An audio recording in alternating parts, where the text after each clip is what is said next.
excited too, John.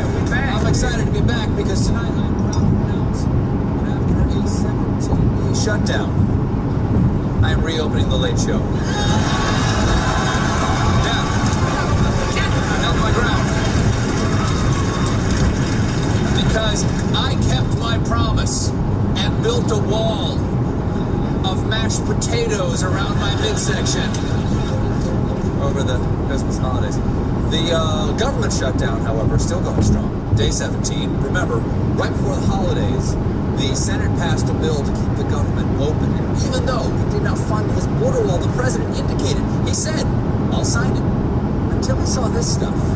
You told us that you weren't afraid to shut down the government. That's why we like you. What happened? You just gave in right away? Trump gets nothing and the Democrats get everything. This was a cave. This was a blink. Don't make threats that you're not going to follow through on. So Trump shut down the federal government, citing Federalist Paper 58, and I'm paraphrasing.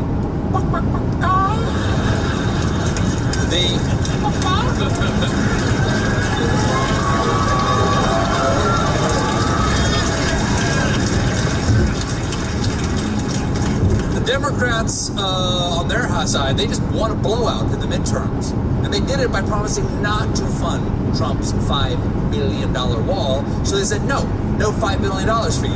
In response, Trump said now he wants $5.7 billion. Look, can I borrow $10? No. All right, then 15, last offer. Trump defended the shutdown, saying everyone has known for a long time that we needed a wall. This should have been done by all of the presidents that preceded me, and they all know it. Some of them have told me that we should have done it. No, they haven't. Because we checked.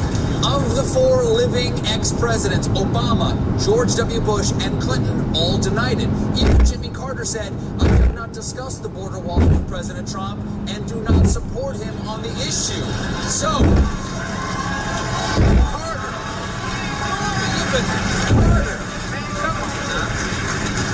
even Jimmy Carter doesn't want a wall, and Jimmy Carter builds walls. But Trump is convinced. He's convinced the Democrats are pro-wall.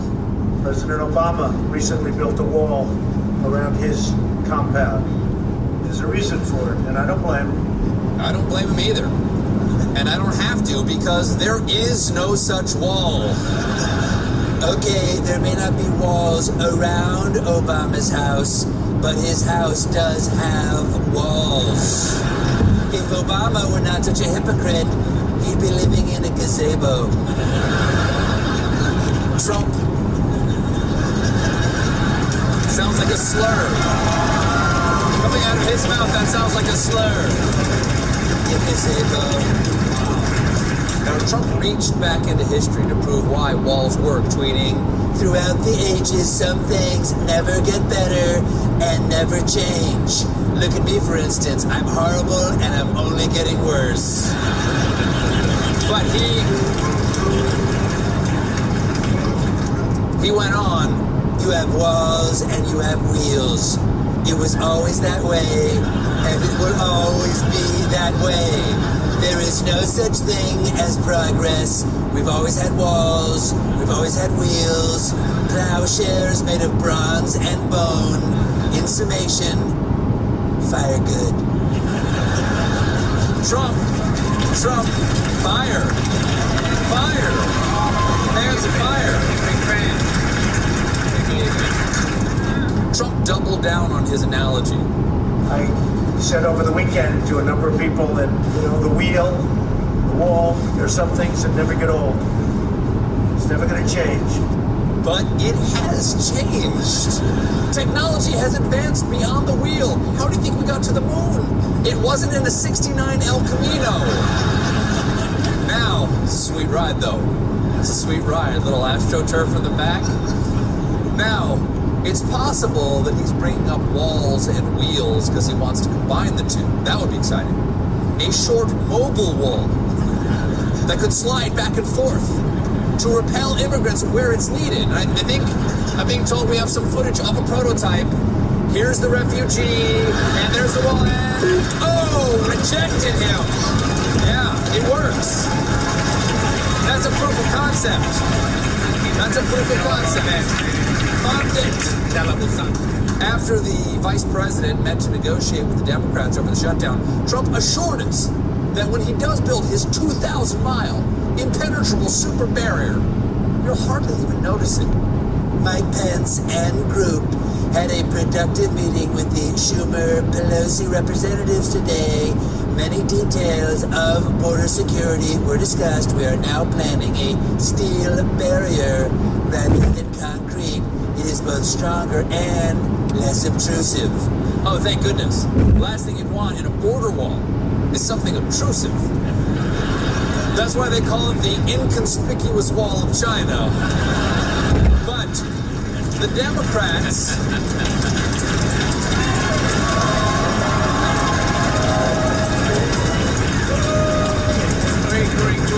But the Democrats apparently were not swayed by Trump's logic.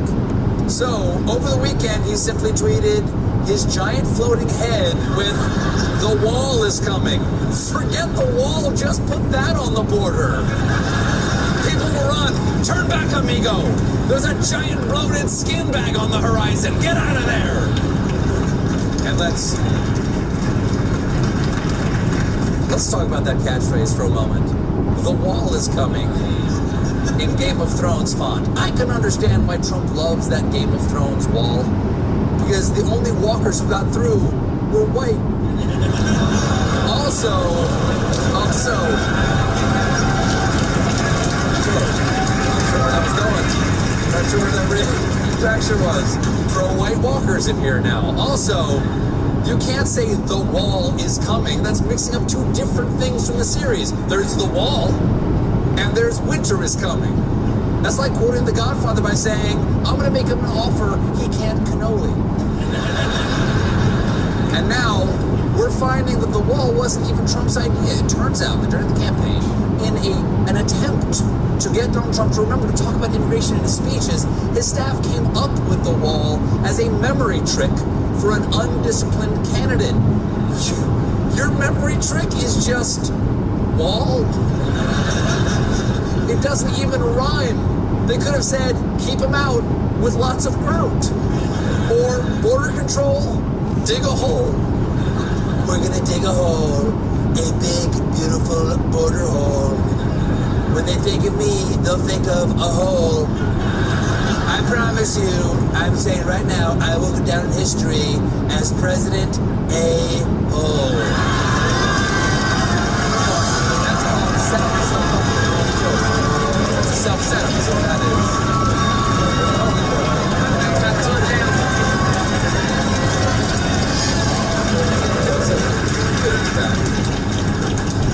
So far, the Democrats have not come close to bending, but as usual, Trump's not taking no for an answer, as he recently told ABC News' Terry Moran. Have you considered using emergency powers to grant yourself authorities to build this wall without congressional approval? And second, Yes, on I have. Mexico, you have. Yes, I have. And I can do it if I want. Hey, Terry Moran, stop giving him ideas.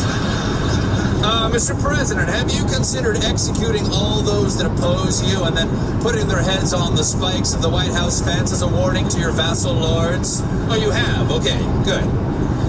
Now, Trump's clearly thinking about it, because this afternoon he tweeted, I am pleased to inform you that I will address the nation on the humanitarian and national security crisis on our southern border Tuesday night at 9 p.m. Eastern. Okay, Tuesday night, 9 p.m., that's prime time, okay? So people tuning in to see Blackish will have to watch a racist.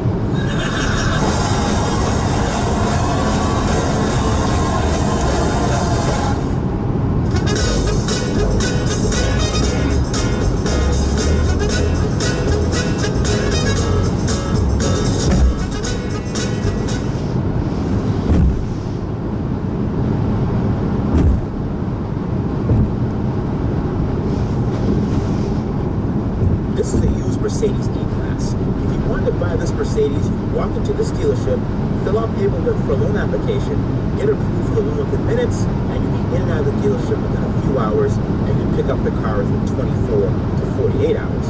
A friend of mine did just that. He found the same Mercedes E-Class online, looked at about 30 photos of the car before buying it, called to see if the car was available. He was able to test drive it the same day and leave with the car the following day.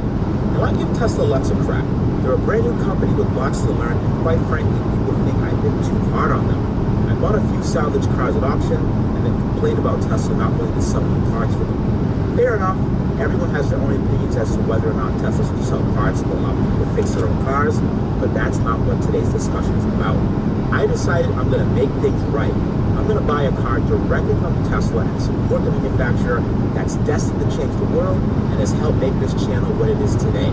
Tesla saw the issue at most dealerships where you walk in, haggle prices, and end up getting frustrated, threaten to walk away, and generally have a pretty poor buyer experience.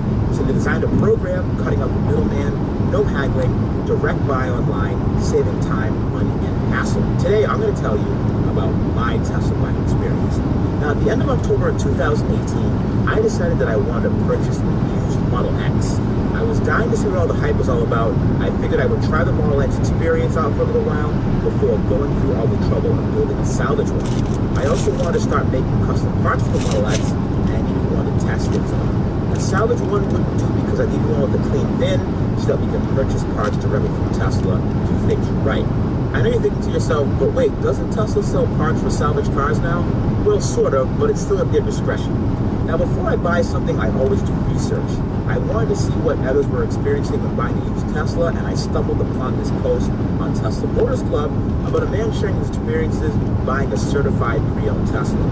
He said from start to finish, from him seeing the car online to him getting it, was 30 days. 30 days. I thought this was supposed to be easy. If it took more than 3 days, I'd start getting mad. I want my car. So I did what most Tesla owners do when I hear something negative about the company. I assume they secretly work for a big oil company, and I ignore them. So I went to Tesla's CPO website myself, went to the Model X section, and sorted by price because I'm cheap. I found the cheapest Model X for sale right from Tesla, and I'm going to buy it. Now, how can I see what this looks like before spending this money? Okay. First problem, there's no actual photos of the car on the website, so Tesla gives you a cartoon drawing of what the car should look like. They assume you already know what a Tesla looks like, so you have to request the privilege of being allowed to see photos of this car that you're interested in buying. So you want to buy this car? Show us you're worthy. Fine, I'll play the game. Request photos. 1 week later. Okay, no photos. I take it they don't want to sell me the car. So I'm going to trust Tesla and potentially make a huge financial error. I'm going to buy it sight unseen. The car is located in New York, and I'm going to buy it. Worst case, I'll refuse delivery, and I'll get my money back.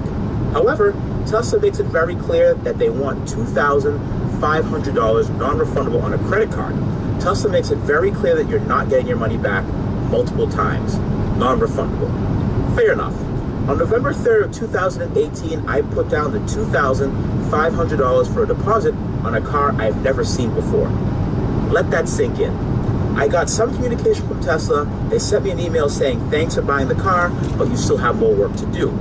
You have to apply for financing, provide trade information, provide your driver's license information along with photos, provide your insurance info, vehicle registration, and your pickup preferences.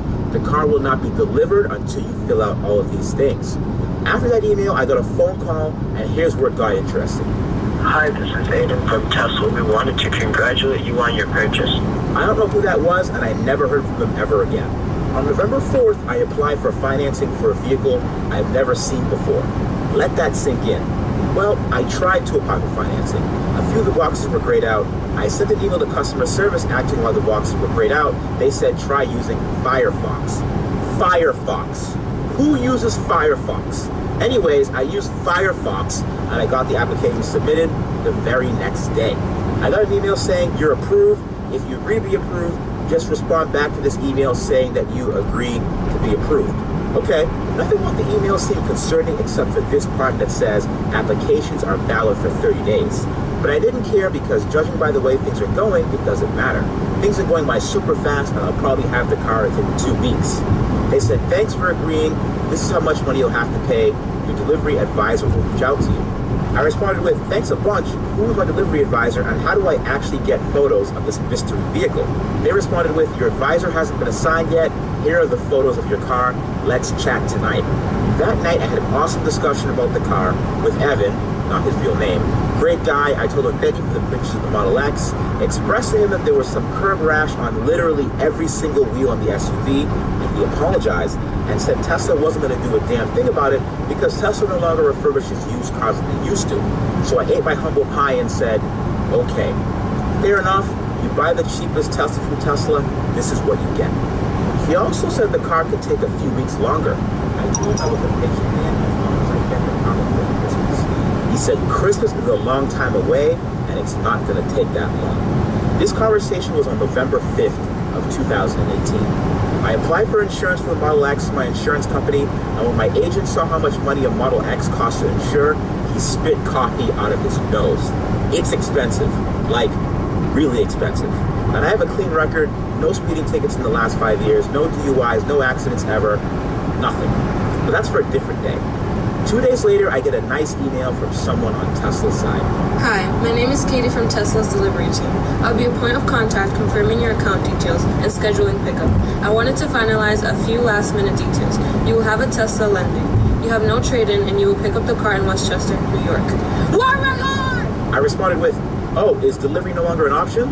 The response was, correct. Unfortunately, delivery is not an option anymore. Thank you! November 15th, my friend that bought that Mercedes crashed it only a few weeks after he bought it. On November 18th, my other friend bought a Tesla Model 3. On November 27th, 22 days after my last correspondence with Tesla, I get an email saying, sorry, Richard, but unfortunately, you will not be able to pick up your vehicle tomorrow due to your title not being available. We are currently still waiting on the title from the previous owner and will schedule once you receive it. Sorry for the delay. I will keep you updated once you receive it. I responded with, hi, LOL. I had no idea the potential pickup date was tomorrow. Once the title arrives, is there any way I can have some extra time to pick the car up? The car is located several hours away from me. Their response? Hi, Richard. I'm so sorry. Not sure how you were scheduled for tomorrow. But yes, how many days will you need? So I write back, hi, I had a question about fees, etc. The car will be registered in a different state. Do I have to pay sales tax in 2 states? Also, Massachusetts doesn't have temporary tags. What will I be paying when I pick up the car in New York? And when I register it in Mass, do I have to pay again? I will need about 5 days notice to pick it up in New York. Just looking for clarification. Thanks. I never actually got a response to this email. On November 30th, I expressed my concerns. I applied for this loan about 30 days ago, and you said it was only good for 30 days. Will I have to reapply? Also, delivery is no longer an option. If I have to pick it up in New York, paying sales tax twice would make me cry a river of tears. Thanks for the help. Never got a response to that email either. It was sent to 2 people. A week later, on December 4th, I made my first insurance payment for a car that I do not own or drive. Let that sink in. On December 6th, my friend that bought a Model 3 online last month actually got his Model 3. On December 8th, my friend with the Mercedes E-Class was repaired, and he is now driving it again. I get a text message on my phone saying your car is ready to be picked up in Dedham, Massachusetts in 2 days. But wait, you said it was in New York. How is the car in Dedham all of a sudden? So I emailed my friend at Tesla.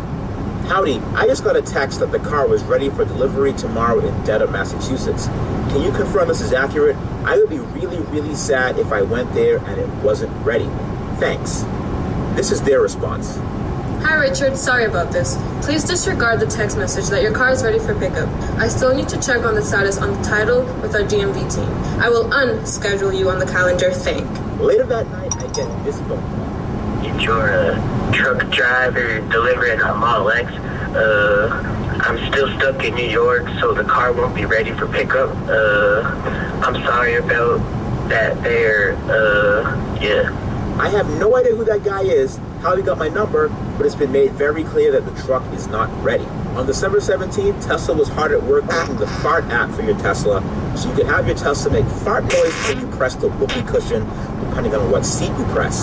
During this time, Dirty Mike and the boys were likely having a crazy sex orgy in my Model X, which I still don't have, own, but I am paying insurance for. On December 21st, I sent this email.